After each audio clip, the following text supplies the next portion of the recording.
Welcome to your Barbados Today evening news update for Thursday, February 14. Thanks for joining us. I'm Fernella Wedderburn. A heavy-handed approach in the fight against crime may not be the answer, especially when it comes to deviant youth. That's the view of coordinator of the USAID Juvenile Justice Reform Project, Lyndell Archibald, who says such measures would likely push some at-risk youth further into criminal activity. Archibald made the comments on the sidelines of a project which gave 25 stakeholders, including teachers, probation officers, social workers, and law enforcement officials, the necessary tools to promote rehabilitation of young offenders over punishment. Some may not necessarily need to go to a detention center. They could be diverted away from the court, and then they could be put through a rehabilitation program and worked on whilst they continue school and whilst they're at home. Others can go through the detention process, and then they would be rehabilitated there. We have to look at the situation of guns because it's a problem across the region.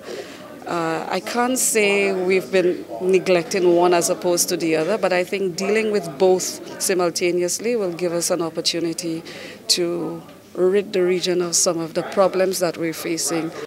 The former chairman of the National Assistance Board, Reverend Durand, is adding his condemnation to the brutal killing of 74-year-old Douglas Barker on Tuesday. Durand tells Barbados Today he is appalled at the treatment of the elderly and more must be done to protect the island's seniors. He suggests the time has come for government to set a residential village that is safe and secure for the elderly. I really would support that 150%. Because that demographic is growing and increasing rapidly among us as a Barbadian society. And we cannot wait for much longer to do things of that nature. We need to begin implementing it now because that demographic is growing. And it is said by now and 2030, there will be the percentage of elderly citizens among us will be so much higher than it is right now. And therefore, we got to have things in place, like a village, where the elderly are living like a community, and where they have security in place. A group of professionals is reaching out to lend a helping hand to former government workers who recently lost their jobs. Bajan Empowerment Project is ready to offer a range of services, including retraining and other employment advice. One of the group's founding members, Joyanne Haig, the former head of the Barbados Water Authority's Rapid Response and Communication Department, who was also laid off, tells Barbados Today retrenched workers have a Facebook page they can go to look for help. Bajan Empowerment Project was started on October 20 last year to assist temporary displaced workers with retraining, reemployment, and advice. The advice, however, that I would like to give small business owners, those who want to start out under the program in communications and marketing, is that you don't need a lot of money to start it because you do have things like social media, but you do need a plan, a clear plan as to the way forward, and you do need some advice because it makes no sense taking all of your money investing in a product, for example, juices, and then there's nothing there to tell persons, this is what I have, this is what it tastes like, this is what it looks like. Then you would have not made any money, you would not have made an impact. So it's really important to have communications and marketing. It was a day for love, Valentines Day, and it was not the usual hustle and bustle in Bridgetown, but lovers were making their rounds, getting the popular gifts of chocolates, perfumes, and jewelry. At Tropicana in Swan Street, store manager Dacia Moore told our news team shoppers have been browsing, and she was hoping for an increase in the evening. People are still coming in and buying gifts for their loved ones, kids buying for their mummies. We have also the wedding set range where we see people coming in and looking for engagement rings. People are engaging for tonight or today. So we find that business is a little bit slow, but we're hoping for the best.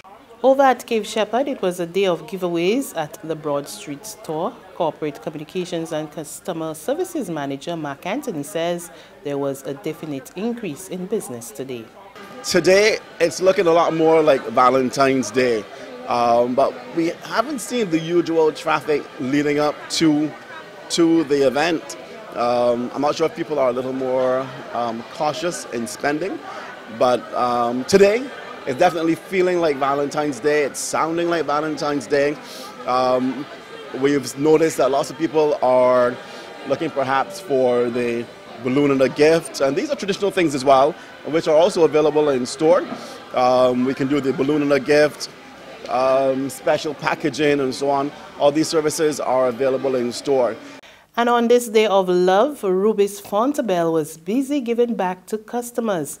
The service station, which is now under new management, Zap Inc., has upgraded the venue and is offering customers a new experience. What we're more excited about is that we're going to try and bring some offerings that haven't been here before. So we're looking at a wide range of suppliers, all aspects, ice creams, biscuits, whatnot. Because not only that we're a new operation and a new retailer, we want to also be one of the focal points coming out of the city.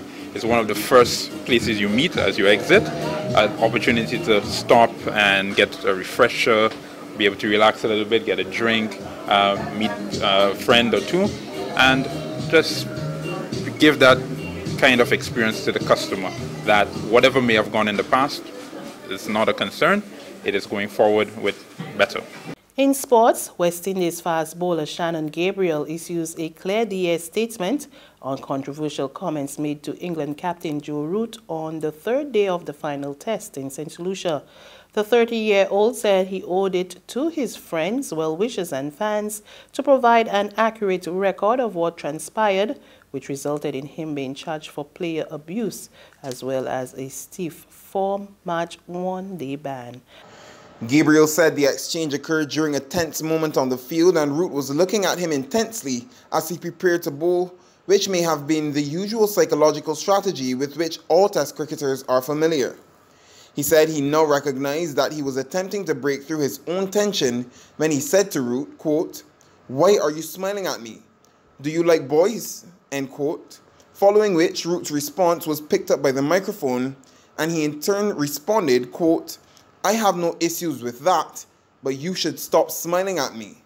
End quote. Gabriel said he had since resolved the issue with Root, but was surprised it had escalated to the point that it has. Nonetheless, he said he has embraced it as a learning experience and as an opportunity for he and all athletes to recognize the need for sensitivity and respect in their interactions with all. Kareem Smith for Barbados Today. There's regional and international news after this short break.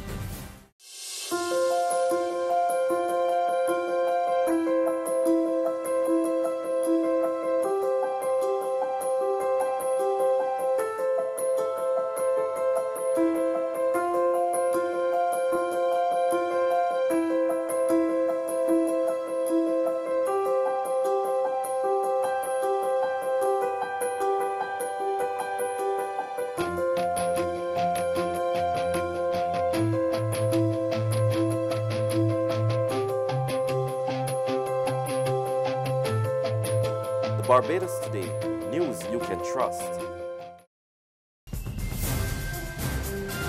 To news from the region now, Jamaica's Governor General Sir Patrick Allen outlines plans by government to bring legislation aimed at tightening national security. In his throne speech at the opening of the new parliamentary session on Thursday, Sir Patrick said addressing crime and violence was one of the most challenging tasks that require practical initiatives supported by robust legislative and policy frameworks. He stated that the Andrew Holness administration, as part of the Plan Secure Jamaica, will pursue new legislation and amendments that will provide for the modernization and transformation of the Jamaica Constabulary Force. He said the legislation is now ready for approval by Cabinet and will be tabled this year. And finally, the White House says President Donald Trump will declare a national emergency to fund his planned border wall with Mexico. He is to sign a border security bill to avert a government shutdown, but also act to bypass Congress and use military funds for the wall, the statement said. Congress must, however, first pass the bill before the president signs it. And that's news. But for the very latest, visit our website at www.barbadostoday.bb. You can also subscribe to our e-paper, email updates, or like us on Facebook, and sign up for our breaking news alerts via WhatsApp. We're also on Isumi Media and bus terminals, as well as screenplay at supermarkets and gas stations near you. And you can also hear us on Mix 96.9 FM and Capital Media HD 99.3 FM. I'm Fernella Wedderburn. Good evening.